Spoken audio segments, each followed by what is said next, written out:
દક્ષિણના બ્રાહ્મણો માછલી ખાય છે. હાલો, દક્ષિણના બ્રાહ્મણો માછલી ખાય છે અને અમુક જગ્યાએ તો માતાજીને ભોગ ધરાવવામાં આવે છે બ્રાહ્મણો દ્વારા પણ, ભોગ જીવતા જાનવરનો. તો ભાઈ આ બધા રીતિ રિવાજ છે. અને હવે હું તમને જે વાત કરવા માંગુ છું રોનકભાઈ, ઈ પરસોત્તમભાઈ બી મારી દ્રષ્ટિએ બિલકુલ સાંભળે તો સારી વાત છે કે તમે જે વિજ્ઞાનની વાત કરો છો સાહેબ, વિજ્ઞાન અનેક જગ્યાએ ટૂંકું પડે છે ને એની ગેંગે ફેફે કરે છે વિજ્ઞાન પણ. એટલે વિજ્ઞાન પ્રત્યેની અંધશ્રદ્ધા પણ બહુ ખરાબ. હા, બાબા બાગેશ્વર તો જવા દો, વિજ્ઞાન પ્રત્યેની અંધશ્રદ્ધા પણ બહુ ખરાબ.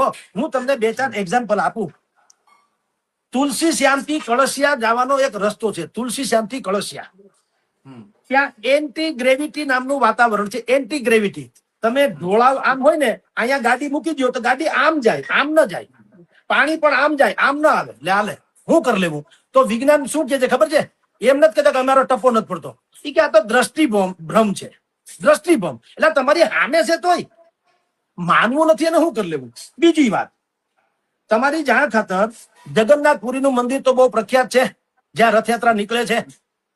હવે સામાન્ય હવામાનની વિભાગની વાતો શું હોય છે કે દિવસે દરિયામાંથી ધરતી તરફ પવન આવે, સાંજે ધરતીમાંથી દરિયા તરફ જાય. આ પ્રાકૃતિક વાત છે, એમાં કોઈ સાયન્ટિફિકલી, એમાં કોઈ દોરા ધાગા કે ધરમ બરમ એવું નથી, નૈસર્ગિક છે. બરાબર. એકમાત્ર જગન્નાથપુરીનું મંદિર છે જ્યાં એની ધજા સામે પવને તરે છે, ફફડે છે, સામે પવને. ક્યાંય સાંભળ્યું આવું હોય? અને એ જગન્નાથ મંદિરનો મુખ્ય શિખર જે છે એનો પડછાયો ક્યાંય પડતો નથી. જે બતાવો, વિજ્ઞાનને કહી દો, તમે આનું ગુજરાતી કરો છો શું છે. આ 2 વાત. હજી ત્રીજું તમને કહું, એક છે આંધ્રનું લેપાક્ષી મંદિર છે. આંધ્રનું લેપાક્ષી નામનું મંદિર છે.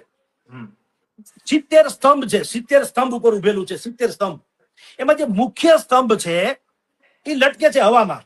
હેઠેથી તમે કાગળ કે લુગડા કે કાંઈ પણ કાઢી શકો, હેઠેથી એવું લટકે છે સ્તંભ.